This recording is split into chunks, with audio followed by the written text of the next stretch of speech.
Number 5 introduction to Euclid geometry. आज हम introduction video बनाने वाले हैं। तो इंट्रोडक्शन में क्या है, डेफिनेशन, एक्सियम और पोस्टुलेट। तो स्टार्ट करते हैं डेफिनेशन से यूक्लिड जी की। तो अब a point is that which has no part, मतलब एक पॉइंट का कोई भी पार्ट नहीं होता। तो ये बहुत सिंपल डेफिनेशन है, आप एक बार पढ़ोगे तो आपको समझ में आ जाएगी। उसके 2-3 डेफिनेशन हम बताएंगे, उसके बाद एग्जाम पे मूव ऑन होंगे। A line is a breathless and, एक लाइन का कोई भी एंड नहीं है, मतलब वो ब्रेथलेस आगे तक बढ़ती रहती है, इन्फिनिट तक लाइन बन सकती है। The end of the line are point, जो लाइन का एंड होता है उसे क्या कहते हैं, point. A straight line is a straight line which lie evenly with the point on itself. एक स्ट्रेट लाइन का जो स्ट्रेट लाइन कैसे बनती है, एक पॉइंट से स्टार्ट होती है और दूसरे पॉइंट पे खत्म होती है, इसे स्ट्रेट लाइन कहते हैं। तो अब चलते हैं एग्जाम्स पे। तो अब आ गए हम एग्जाम्स पे। तो एग्जाम फर्स्ट एग्जाम क्या कह रही है कि एंगल ए इक्वल है बी के और बी इक्वल है सी के, मतलब एंगल ए बी के इक्वल है और बी भी सी के इक्वल है। तो ये जो B है वो दोनों के इक्वल है। अगर B दोनों के इक्वल है तो A भी C के इक्वल होगा। तो इसमें ये कह रखा है things which are equal to the same thing are equal to one another.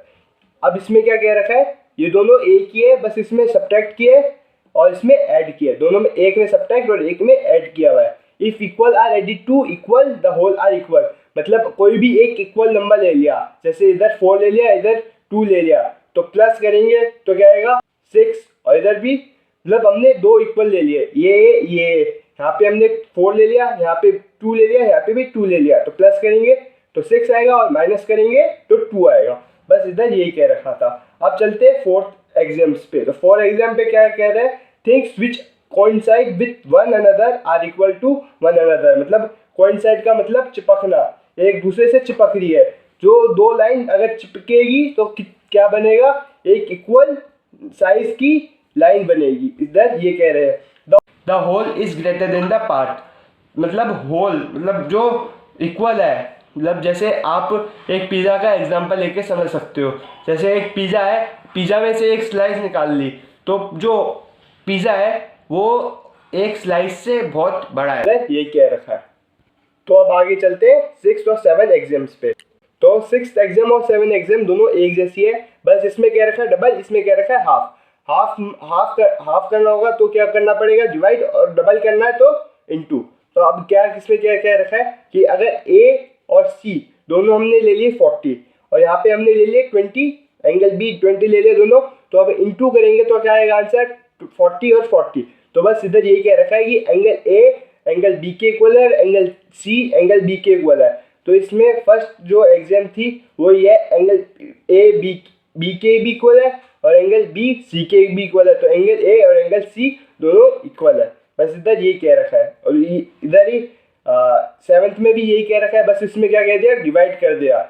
Divide कर देंगे तो दोनों इक्वल है, जैसे C और A वो दोनों इक्वल निकल के आ जाएंगे। तो चलते हैं अब पोस्टुलेट की ओर। तो अब फर्स्ट पोस्टुलेट क्या कह रही है कि एक पॉइंट से कितनी भी लाइनें ड्रॉ हो सकती है और जो एक लाइन है वो दूसरे पॉइंट पे जाके खत्म हो जाती है। जैसे एक पॉइंट से यहाँ पे स्टार्ट हुई, यहाँ पे खत्म हो गई और यहाँ पे एक पॉइंट आ गया। तो बस इधर ये कह रखा है, एक पॉइंट से स्टार्ट होती है और दूसरे पॉइंट पे जाके खत्म हो जाती है।